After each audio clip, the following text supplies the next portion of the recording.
সহ অধিনায়ক হিসেবে দলের রিজার্ভ বেঞ্চে বসে থাকার স্রোতটাই যেন মেটালেন অলরাউন্ডার শেখ মাহেদী। শ্রীলঙ্কার বিপক্ষে সিরিজ নির্ধারণী ম্যাচে সুযোগ পেয়ে বাজিমাত করলেন অফ স্পিনিং এই অলরাউন্ডার।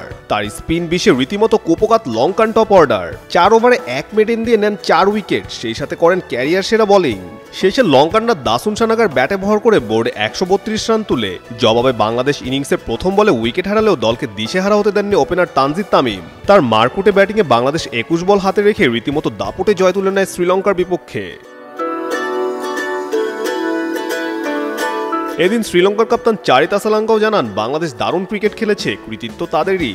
বিশেষ করে শেখ মাহেদীর স্পিনে যে তারা কোপকাত হয়েছে সেটিও অকপটে স্বীকার করেছেন লঙ্কান এই অধিনায়ক। কৃতিত্ব দিতে ভুলেননি ছোট তামিমকেও। এই বিষয়ে আসালাঙ্কা বিস্তারিত আরো বলেন,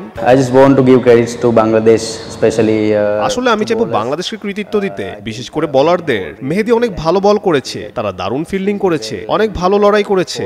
অন্যদিকে আমরা অনেক ভুল করেছি। টি-20 ম্যাচে আমরা এত বেশি ভুল করতে পারি না, কারণ এটি দ্রুততম ফরম্যাট। আমাদের ভালো দল হতে হলে ভুলের সংখ্যা কমাতে হবে।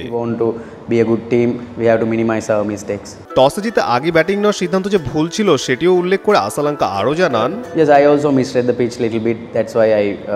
আমিও উইকেট বুঝতে কিছুটা ভুল করেছি, এজন্য আগে ব্যাট করার সিদ্ধান্ত নিয়েছিলাম। বিশেষ করে মেহেদী সত্যিই ভালো বল করেছে, দেখে মনে হচ্ছিল ট্র্যাকে স্পিন আছে, এবং একই সঙ্গে ব্যাটসম্যানরাও কিছু বাজে সিদ্ধান্ত নিয়েছিল। প্রথমত আমি মনে করি মেহেদীর বোলিং আমাদের খেলা থেকে ছিটকে দিয়েছে, এবং ব্যাটিং এর ক্ষেত্রে তানজিদ এই ট্র্যাকে একটি অসাধারণ ইনিংস খেলেছে এবং সে সত্যিই ভালোভাবে পাল্টা আক্রমণ করেছে।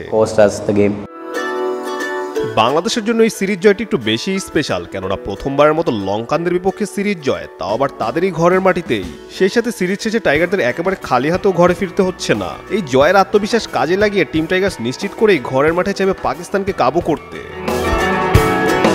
কাজী সাকলাইন আহমেদ, যুগান্তর স্পোর্টস।